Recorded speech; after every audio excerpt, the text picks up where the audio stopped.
اللہ یصطفی من الملائکۃ رسلا ومن الناس، اللہ تعالیٰ فرشتوں میں سے بھی اپنے پیغام پر یعنی پیغام پہنچانے والے منتخب کرتے ہیں اور انسانوں میں سے بھی۔ رسالت جو ہے اللہ تعالیٰ کی سب سے بڑی نعمت ہے اور سب سے بڑا اعزاز ہے بندے کے لیے، وہ اللہ تعالیٰ اپنی مرضی سے دیتے ہیں۔ مکے والوں نے کہا تھا وقالوا لولا نزل هذا القرآن على رجل من القريتين عظيم، یہ قرآن اگر اللہ کی طرف سے آنا ہی تھا تو مکہ یا طائف کے کسی بڑے آدمی پر آنا چاہیے تھا، اور بڑا آدمی کون ہے؟ مالدار آدمی۔ یہ پیغمبر جو ہے یہ تو غریب ہے، پیسے والے نہیں ہیں۔ اللہ تعالیٰ نے فرمایا کہ اچھا یعنی گویا ہماری رسالت بھی آپ تقسیم کریں گے۔ اللہ اعلم حیث یجعل رسالتہ، اللہ تعالیٰ جانتے ہیں کہ وہ رسالت کو کہاں رکھیں گے، کس کو دیں گے۔ تو ایک انتخاب تو یہ ہے پیغمبروں کا، اور سب سے بڑھ کر سید الانبیاء حضرت محمد رسول اللہ صلی اللہ تعالی علیہ وسلم کا۔ دوسرا انتخاب ہوا حضور علیہ الصلوۃ والسلام کے صحابہ کا۔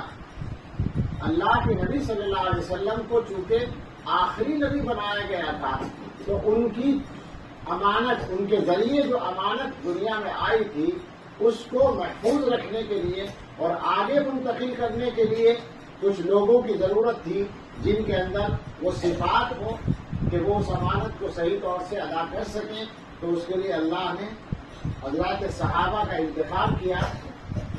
حدیث میں لفظ آیا ہے اصطفاہم اللہ لصحبۃ نبیہ، ان کو منتخب کیا اللہ نے اپنے نبی کی صحبت کے لیے۔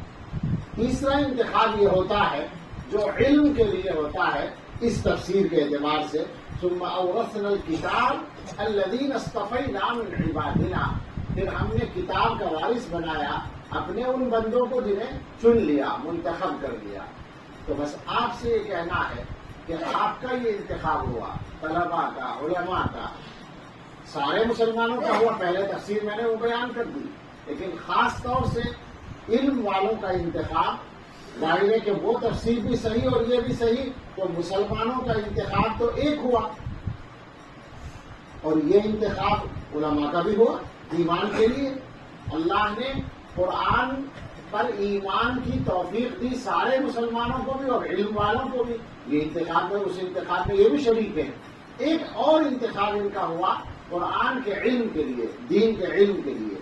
تو اب یہ سمجھنے کی بات ہے کہ دین کے علم کے لیے جب انتخاب ہوا اللہ تعالیٰ کی طرف سے، تو یہ اللہ تعالیٰ کی طرف سے بہت بڑا اعزاز ہے، اور جتنا زیادہ کسی کا اعزاز ہوتا ہے ذمہ داری اتنی ہی زیادہ ہوتی ہے۔ تو ہمیں اپنے عزیز طلباء سے بھی اور اپنے فضلاء اور علماء سے بھی گستاخی کی معذرت کے ساتھ یہی کہنا ہے کہ ہمیں اپنی ذمہ داری کو سمجھتے ہوئے اپنا کردار طے کرنا ہے۔ ہمارا کردار تفصیل میں جانے کا تو موقع نہیں، مختصر بات کرنی چاہتا ہوں، بات بہت لمبی ہو گئی، یہ بھی دو مضمون ہو گئے نا الگ الگ۔ ہمارے کردار کو پانے کے لیے وہ جو اعلیٰ درجہ ہے اس کو پانے کے لیے دو تین باتوں کی ضرورت ہمیں پڑے گی۔ ایک تو محنت کی، محنت تو ہمارے ساتھ خاص نہیں ہے، بلکہ دنیا میں کچھ بھی پڑھنے والا کوئی آدمی اسے محنت کرنی ہے، کوئی بھی کام کرنے والا کوئی آدمی اسے محنت کرنی ہے۔ اور میں یہ دیکھتا ہوں کہ ہمارے اس زمانے میں کم از کم، پہلے زمانے میں تو ایسا لگتا ہے کہ ہمارے مدرسوں والے محنت میں نمبر 1 پر ہوتے تھے، لیکن اب ایسا محسوس ہوتا ہے کہ ہمارے یہاں نمبر 1 کی محنت کرنے والے تھوڑے رہ گئے ہیں اور دوسری لائنوں میں زیادہ تعداد میں پائے جا رہے ہیں۔ جو بچے اسکولوں اور کالجوں میں پڑھتے ہیں اور وہاں کے مشکل امتحانات کا ان کو سامنا ہوتا ہے، نیٹ کے امتحان ہے، غرا کے امتحان ہے، IAS کے لیے امتحان کر رہے ہیں، وہ کتنی کتابیں پڑھتے ہیں اور کتنی محنت کرتے ہیں براہ راست تو ہم نہیں جانتے، لیکن کچھ سنا سنایا انہی لوگوں سے جو ہمیں پتا ہے، تو انتھک محنت ہے ان کی، بہت زیادہ محنت ہے۔ ہمارے طلباء اگر وہ محنت کر لیں تو میں سچ کہتا ہوں کہ کوئی ٹوٹا نہ رہے، سارے مسئلے آسانی سے حل ہو جائیں۔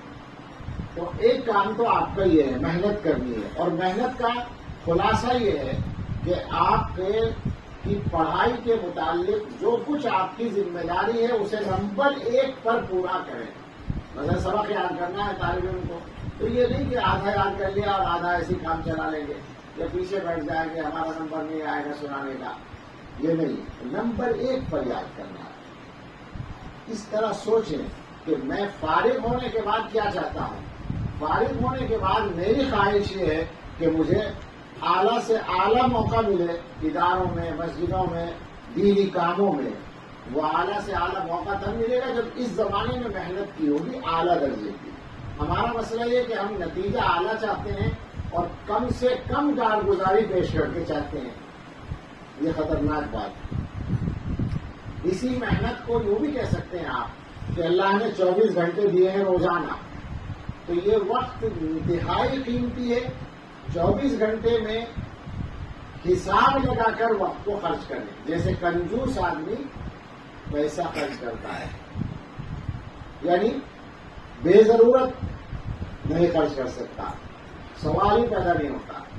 کنجوس آدمی جو ہوتا ہے وہ تو ضرورت میں بھی مشکل سے خرچ کرتا ہے. آپ لوگوں نے اگر پڑھا ہو، طلبا نے تو نہیں پڑھا ہوگا ابھی، عربی کا پہلی دوسری صدی کا مشہور ترین ادیب ہے جاہل، اس کی کتاب ہے کتاب البخلاء، 2 جلدوں میں بخیلوں کے واقعات ہیں، کنجوس لوگوں کے واقعات ہیں. اس میں انہوں نے وہ عربی ادب کی شاندار کتابوں میں مضمون تو اس کا یہی ہے بس کہ بخیلوں کے قصے ہیں اور وہ بھی عجیب عجیب ہیں. مثلاً کہ ایک مہمان آ گیا ہے کنجوس آدمی کے یہاں، کشمیر کے سخی لوگوں کے سامنے قصہ سنانے میں زیادہ مزہ آئے گا. ماشاءاللہ یہ تو مہمان نواز قوم ہے. مہمان آ گیا اور باپ نے اپنے بیٹے سے کہا کہ جاؤ مہمان کے لیے گوشت لے کے آؤ اچھا سا. تو بیٹا گیا اور کافی دیر کے بعد، بہت دیر کے بعد واپس آیا. انتظار ہو رہا تھا. باپ نے کہا بیٹے کیا بات، بہت دیر لگا دی تم نے؟ کہنے لگے قصہ ہی ایسا پیش آیا. کیا ہوا کہ میں گوشت والے کی دکان پہ گیا اور میں نے اس سے کہا کہ مہمان آیا ہے شاندار سا گوشت دو. تو اس نے کہا کہ میں ایسا گوشت دوں گا جیسا پنیر. تو میں نے سوچا کہ جب پنیر جیسا گوشت دے گا تو کیوں نہ میں پنیر ہی خریدوں. تو گوشت کی دکان چھوڑ کے میں پنیر کی دکان پہ چلا گیا. اس سے کہا کہ بہت اچھا سا پنیر چاہیے مہمان ہے. تو اس نے کہا کہ بالکل میں اتنا شاندار پنیر دوں گا جیسے شہد، بالکل نرم. تو میں نے سوچا کہ پھر میں شہد ہی کیوں نہ خرید لوں. تو میں شہد کی دکان پہ چلا گیا پنیر چھوڑ کر. اس سے کہا کہ اچھا سا شہد چاہیے. تو اس نے کہا اتنا شاندار شہد دوں گا جیسے پانی. تو میں نے سوچا کہ میری خریدنے کی کیا ضرورت ہے، پانی تو گھر پہ موجود ہی ہے. تو میں واپس آ گیا. باپ نے کہا کہ بیٹے واقعی تو میرا بیٹا ہے اور تو نے میرا بیٹا ہونے کا حق ادا کر دیا، مگر ایک چیز پہ غور نہیں کیا. کہا کیا؟ کہنے لگے تو اتنی جگہ گیا تو تیرے جوتے گھس گئے ہوں گے، یہ فضول خرچی ہوئی. کہنے لگا میں جوتے مہمان کے پہن کے گیا. میں نے اسے دور اندیشی کا ثبوت دیا.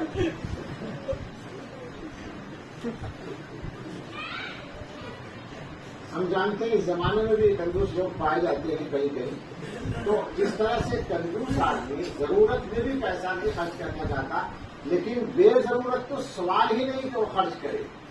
آپ کے پاس جو وقت ہے وہ پیسے سے زیادہ قیمتی ہے. تو سمجھ لو اس بات کو کہ حساب لگا کے خرچ کرو. کہ حساب لگانے سے مراد یہ ہے کہ ہر وقت چوکس رہو کہ میں اس وقت اپنا ٹائم جس کام میں خرچ کر رہا ہوں اس میں خرچ کرنا چاہیے یا نہیں. مجھے ہر وقت یہ حساب لگاؤں. میں بہت سی مرتبہ دارالعلوم میں طلبا سے یہ حساب لگواتا ہوں. کوئی ہمارے وہاں کے ہوں گے تو یاد بھی ہوگا ان کو کہ 24 گھنٹے کا حساب لگاؤ تم کیا کیا کام کرتے ہو اور ان میں کتنا ٹائم لگتا ہے. عموماً یہ حساب نکلتا ہے کہ 2-3 گھنٹے خالی بچ جاتے ہیں جن میں کوئی کام نہیں نظر آتا. یعنی جتنے کام کرتے ہیں وہ 21 گھنٹے میں پورے ہو رہے ہیں. سونا، کھانا، نماز، تلاوت اور پڑھنا اور مذاکرہ، تکرار، تفریح سب ملا کر جو 3 گھنٹے غائب ہو جاتے ہیں. تو میں آپ سے کہتا ہوں کہ ہم لوگوں کا وقت ضائع ہوتا ہے اور پتہ نہیں چلتا اس کا، چھوٹے چھوٹے ٹکڑوں میں ضائع ہوتا ہے. تو طلبا سے یہ کہنا ہے کہ محنت کی صورت یہ ہے کہ وقت ضائع کرنے سے بچو. جو بھی پڑھتے ہو اس کو اعلیٰ درجے پر لے جاؤ. یاد ہو گیا مزید یاد کر لو، مزید یاد ہو گیا پچھلا یاد کر لو. فرصت نہیں ہے، کام بہت ہے. ایک تو یہ کام ہے کہ محنت کرنی ہے، دوسری ایک چیز اور ہے، وہ علم دین والوں کے ساتھ تقریباً خاص ہے، اور وہ ہے عمل کرنا اس پر۔ ایک آدمی اگر مثلاً یہ کہ میڈیکل سائنس پڑھ رہا ہے یا انجینئرنگ پڑھ رہا ہے تو ضروری نہیں ہے کہ وہ اس پہ عمل بھی کرے، پڑھ کے فارغ ہو جائے اور کچھ اور کام کر لے، لیکن آپ جو کچھ پڑھیں گے وہ ضروری ہوگا کہ آپ اس پر عمل بھی کریں، اور وہ عمل آپ کو ابھی سے شروع کرنا ہوگا۔ بلکہ صحیح بات تو یہ ہے کہ اس زمانے میں تو عمل کی مشق بھی ہر سبجیکٹ میں کرائی جا رہی ہے۔ بھائی امتحان دیتے ہیں تو پریکٹیکل کا ایک پرچہ ہوتا ہے نا اسکول اور کالج میں، کچھ بھی پڑھ رہے ہو پریکٹیکل کا ایک پرچہ ہوتا ہے، تو آپ کے ساتھ سارے مضامین میں پریکٹیکل کا پرچہ ہے اللہ کی طرف سے، یعنی جو پڑھا ہے آپ نے، آپ اس پر عمل کرنے کی ابھی سے عادت ڈالیں۔ خلاصہ ہے کہ کوشش کر کے اپنے آپ کو گناہوں سے بچاتے رہیں، جو عبادات ہیں ضروری کم از کم ان کو پابندی سے ادا کرنے کی عادت ڈالیں، اور یہ سمجھ کر چلیں، یہ خاص طور سے یاد رکھنے کی بات ہے کہ پڑھنے کے زمانے میں جس اچھائی یا برائی کی عادت پڑ جاتی ہے اس پر چھوٹنا مشکل ہوتا ہے۔ یہ جملہ یاد رکھنا، پڑھنے کے زمانے میں کسی نیک کام کی عادت ڈالی انشاءاللہ وہ چلتا رہے گا، پڑھنے کے زمانے میں خدا نخواستہ کسی گناہ کی عادت پڑ گئی، مصیبت ہو جائے گا اس کا چھوڑنا، آسان نہیں ہوگا، چھوٹ تو سکتا ہے مگر بہت مشکل سے۔ یہ جو زمانہ ہے آپ کا، یہ آپ کی شخصیت کے بننے کا زمانہ ہے۔ جیسے مٹی کے برتن بنانے والا کمہار دیکھا ہوگا کبھی، وہ بناتا ہے مٹی کے برتن، اس نے پیالہ بنایا اور وہ ابھی سوکھا نہیں، سوکھنے سے پہلے کسی نے ہاتھ سے دبا دیا تو وہاں سے وہ ٹیڑھا ہو گیا۔ اب اگر سوکھنے سے پہلے اس نے دیکھ لیا تو وہ اس کو صحیح کر لے گا، لیکن اگر وہ اسی طرح سوکھ گیا تو اب صحیح کرنے میں کیا ہوگا؟ ٹوٹ جائے گا، صحیح نہیں ہوگا۔ بننے کے وقت میں جو کمی آ گئی وہ گڑبڑ وہ ہمیشہ رہ جاتی ہے۔ تو آپ کا یہ طالب علمی کا جو مرحلہ ہے یہ آپ کی شخصیت کے بننے کا زمانہ ہے۔ اس زمانے میں اپنی شخصیت میں کوئی خرابی جمنے مت دینا، یوں تو انسان ہے، غلطی کسی سے بھی ہو جاتی ہے، لیکن عادی مت بن جانا کسی برائی کے، اس کا چھوڑنا مشکل ہو جائے گا۔ اور ان دونوں کاموں کو یعنی محنت اور عمل، ان دونوں کاموں کو آسان کرنے کے لیے آسان سی بات یہ ہے کہ اپنے اساتذہ اور ذمہ داروں کے نظام کے مطابق چلتے رہو، اس میں آسانی ہو جائے گی، اور جب وہ دیکھیں گے کہ تم مکمل کام اپنی جگہ صحیح کر رہے ہو تو تمہارے لیے آسانیاں مزید ہو جائیں گی۔ اور اپنے بزرگوں کے حالات پڑھنے کی عادت ڈالو، تعلیم کے ساتھ ساتھ اساتذہ سے مشورہ کرتے، انشاءاللہ شخصیت بن جائے گی۔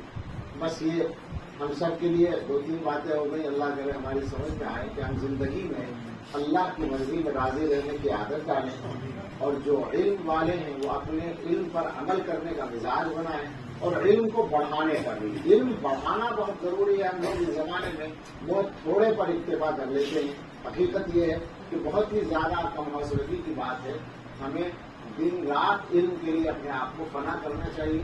انشاءاللہ اللہ تعالیٰ کے یہاں کسی کی محنت ضائع نہیں ہوتی، آخرت کا ثواب تو مقرر ہی ہے۔ دنیا میں ہزاروں لاکھوں آدمی میں کوئی آدمی ہوتا ہے جس کو دنیا میں نہ ملے، ورنہ تقریباً سب کو مل جاتا ہے۔ اس لیے مایوس ہونے کی ضرورت نہیں ہے، ہمت کے ساتھ کام کیجیے اور اللہ سے مانگتے رہیے۔ اللہ تعالیٰ ہمیں اور آپ کو سبھی کو اپنی رحمتیں عطا فرمائے اور توفیق سے نوازے، آمین۔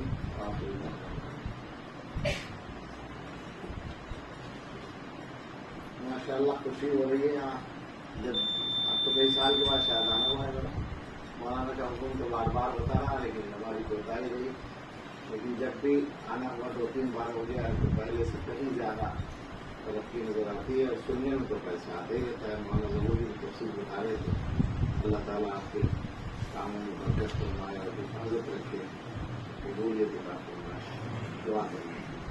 اللهم لك الحمد كله ولك الشكر كله بيدك الخير كله نسألك الخير كله ونعوذ بك من الشر كله اللهم صل على سيدنا محمد وآله وأصحابه وبارك وسلم تسليما ربنا آتنا في الدنيا حسنة وفي الآخرة حسنة وقنا عذاب النار ربنا لا تزغ قلوبنا بعد إذ هديتنا وهب لنا من لدنك رحمة إنك أنت الوهاب ربنا هب لنا من أزواجنا وذرياتنا قرة أعين واجعلنا للمتقين إماما اللهم إنا نسألك الهدى والتقى والعفاف والغنى اللهم إنا نسألك الثبات في الأمر ونسألك عزيمة الرشد ونسألك الغنى عن الناس ولا حول ولا قوة إلا بالله اللهم أصلح لنا شأننا كله ولا تكلنا إلى أنفسنا طرفة عين اللهم أحسن عاقبتنا في الأمور كلها وأجرنا من خزي الدنيا وعذاب الآخرة اے اللہ ہم آپ کے بندے کمزور بندے عاجز بندے اللہ گنہگار بندے آپ کے سامنے ہاتھ پھیلا کر بیٹھے ہیں مسجد میں اللہ اپنے فضل سے ہم سب کو معاف کر دیجیے ہمارے اہل و عیال کو ہمارے متعلقین کو اس امت کے تمام لوگوں کو اللہ معاف فرما دیجیے اللہ ہم سب کے گناہ معاف کر دیجیے اور ہم سے کوئی عمل اگر ہوتا ہو تو اللہ قبول فرما لیجیے اور اللہ ہم سب کو اپنے اچھے بندوں میں شامل فرما لیجیے اللہ ہم کمزور ہیں طاعتوں میں خاص طور سے ہم کمزور ہیں نفس و شیطان کے مقابلے میں ہم کمزور ہیں اللہ قوت عطا فرما دیجیے اپنی رضا کے سلسلے میں ہمیں قوی بنا دیجیے اے اللہ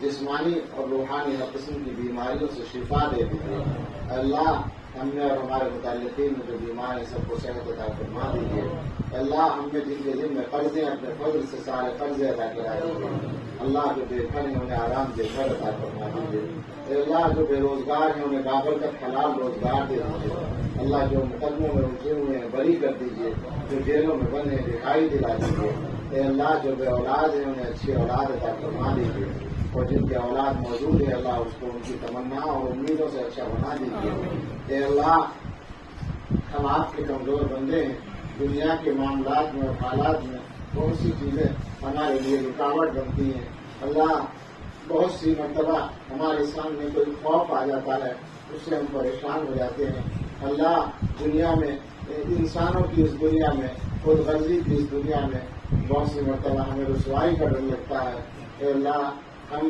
بہت گنہگار ہیں مگر آپ اپنے بندوں پر بہت مہربان ہیں آپ کو اپنی رحمت کا واسطہ اللہ رسوائی سے بچائے رکھیے اے اللہ رسوائی سے بچائے رکھیے اے اللہ جو نعمتیں آپ نے عطا کی ہیں ان کے شکر کی توفیق دے دیجیے اور جو نعمتیں دی ہیں اللہ ان کو واپس نہ لیجیے اللہ زوال نعمت سے بچائے رکھیے اللہ ہدایت کے بعد گمراہی سے بچائے رکھیے اللہ عزت کے بعد ذلت سے بچائے رکھیے اللہ صحت کے بعد بیماری سے بچائے رکھیے اللہ بنا کے بعد فقر سے بچائے رکھیے اللہ علم کے بعد جہالت کے کاموں سے بچائے رکھیے اے اللہ ہر شر سے حفاظت فرمائیے اے اللہ اس مدرسے پر اپنی خاص رحمت نازل فرمائیے مولانا یعقوب صاحب اور ان کے تمام رفقا معاونین کی مدد فرمائیے حفاظت فرمائیے کاموں میں آسانیاں عطا فرمائیے اور خاص طور پر اپنے فضل سے قبولیت عطا فرمائیے پڑھنے والوں کو پڑھانے والوں کو ذمہ داروں کو معاونین کو تمام متعلقین کو اللہ اپنی رضا کامل عطا فرمائیے قبولیت عطا فرمائیے اللہ ہم سبھی کو قبولیت عطا فرمائیے اللہ ہماری ذاتی ضرورتوں میں بھی آسانی عطا فرمائیے اے اللہ ہم سب کو اور ہمارے متعلقین کو عفو و عافیت عطا فرمائیے ہر شر سے ہماری حفاظت فرمائیے ہمارے تمام کاموں میں خیر عطا فرمائیے ہمارے کاموں کا انجام بہتر فرمائیے اللہ ہم سب کی اور ہمارے بیوی بچوں متعلقین کی عمر میں اور رزق میں اور دین میں اور ارادوں میں اور نیتوں میں اور کاموں میں برکت عطا فرمائیے اللہ ہم سب کے لیے پوری امت کے لیے آنے والے وقت کو گزرے وقت سے بہتر بنا دیجیے اور سب سے بہتر ہم سب کے آخری وقت کو بنا دیجیے اللهم إنا نسألك خير المسألة وخير الدعاء وخير النجاح وخير العمل وخير الثواب وخير الحياة وخير الممات إنك على كل شيء قدير ربنا تقبل منا إنك أنت السميع العليم وتب علينا إنك أنت التواب الرحيم وصلى الله على سيدنا محمد وآله وأصحابه أجمعين برحمتك يا